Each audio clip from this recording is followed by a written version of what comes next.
Okay, para sa update ng ating construction project serye, today is April 9, 2026, Thursday.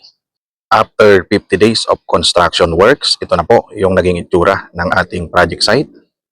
Bali yan na siya.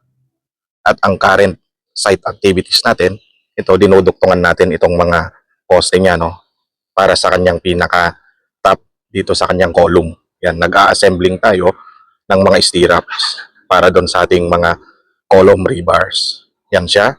Pangalawa, nagpahukay tayo ng septic tank para maging backfilling natin, no, panambak, kasi mataas yung level ng ating flooring. Yan siya. Yung level ng flooring natin magiging 3 hollow blocks, no, na patong. Yan yung level niya. Kaya marami pa tayong kailangang panambak. Yan siya, nagpahukay tayo ng septic tank para yun yung maging panambak natin. Pakita natin yung hinukay nating septic tank. Nandito siya sa likod. Bali yan. Yan yung itsura niya. Yan, medyo pahaba, no? Mahaba siya. At malalim ito, mga 1.8 meters. Yung magiging level naman nito. Yan siya. Pero yung haba nito, almost 4 meters by 1.5, no, meters. Yung ating magiging septic tank. Para magsilbing panambak natin. Yan. Yung mga pang-backfilling natin. Dahil mataas yung elevation, no, ng ating flooring. Yan siya. Yung ibang panambak natin, naikarga na natin dito sa loob para tumaas na siya. Pero ito yung level niya. Di bali 3 CHB, no, o concrete hollow blocks yung taas naman nito. Hanggang dun. Nandun na yung ibang nakatambak na. At ito, almost mapuno na, no, yung ibang area. Pero marami pang kulang. Nakapag-install na rin tayo ng mga forming works, no. Yan siya, yung pinakadugtong ng ating mga column o poste. Yan yung naging diskarte ng ating forming works, no. Masinsim pa rin yung naging sinturon naman nito para hindi siya mabiyak, no, pag binubuhusan na natin siya. Marami yung mga braces na inilagay pa rin natin. At naka-brace siya dito sa mga concrete column na natin. Bali yan, yung itsura niya. Merong 7 na na-forming works na natin. At nakapagbuhos na tayo ng 5, no? Kasi ang magiging elevation naman nito, yung column natin, pagmula dito sa top of footing tie beam hanggang sa top of the beam, 4 meters siya, no? Medyo mataas yung elevation natin. Yan. Kasi mataas yung elevation naman ng ating flooring. Ibali 3 CHB. Kaya nag-come up tayo na maging mataas, no, yung ating mga poste. Yun yung naging sukat natin from top of the footing tie beam up to the top of the beam, no, 4 meters siya. Yan yung magiging sukat nito. At pansinin ninyo itong ating yan yung stirrups ng ating dugtong sa ating poste, no. Mapapansin ninyo, yan siya. Pagmula dito sa dugtong, yung pinakadugtong nito, binalik natin, no. Yan, masinsin siya.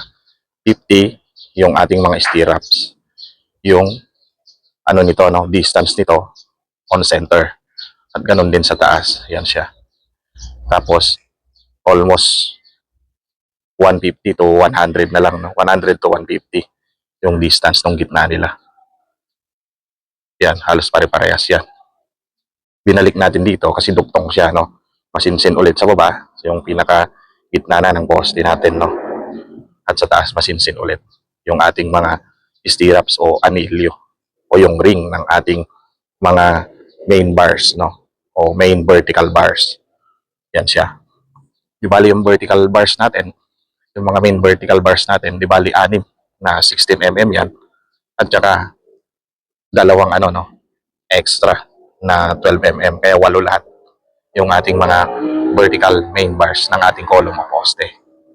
Kasi medyo mataas siya, 4 meters, no, yung magiging taas nito. Kaya yan yung naging discarte natin. Okay? Para matibay siya. At kanina nakapagpabuhos na tayo itong 5, no? 5 na ito. Yan, di bali 5 yung nabuhusan nating mga napormahan ng mga poste natin. Bukas itutuloy natin yung pagpoporma ng iba pang mga ano natin, no, dugtong ng ating poste. Yan siya. At ang diskarte naman sa paglalagay ng ating mga anilyo dito sa ibabaw, no, yung pinakaibabaw natin, yan siya. Naglalagay lang ng patungan in between ng ating dalawang poste. Tapos pumapatong yung ating steel man dyan. Tapos sinusungkit niya, no, meron siyang panungkit para i-shoot yung ating mga stirrups o anilyo. Yan siya. Yun yung kanyang panungkit. Bali yun siya. Meron siyang kawit na bakal. Mamaya ipapakita ko siya sa hulihan ng ating video, no, kung paano niya dinidiskartehan para makatipid tayo ng mga kahoy at para hindi na maraming tatanggalin, no, pag ina-assemble itong ating pinakadulo ng ating mga poste. Yan, gumagamit lang tayo. Yan, pinapatong natin yung andamyo at saka sinusungkit, no, yung mga stirrups naman natin. At yung naging concrete mixture ratio pa rin natin is 1-2-3 pa rin, no, yung mixture ratio natin. Isang semento, dalawang buhangin at saka 3 graba. Yan pa rin. Halos parehas pa rin yung ginamit natin nung una. At ang ginagamit nating semento, ibali ito naman, no, Holcim cement. Yan siya.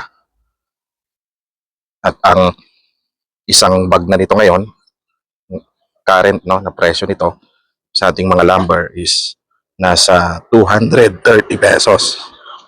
Nung nagsimula tayong gumawa dito sa project na ito is 215 pesos pa lang siya. Tumaas din yung ating graba. Yung graba, ang kuha lang natin nung una, nung February, is I think 1,800, no? Pero ngayon is 2,400 na ang kada kubiko ng graba.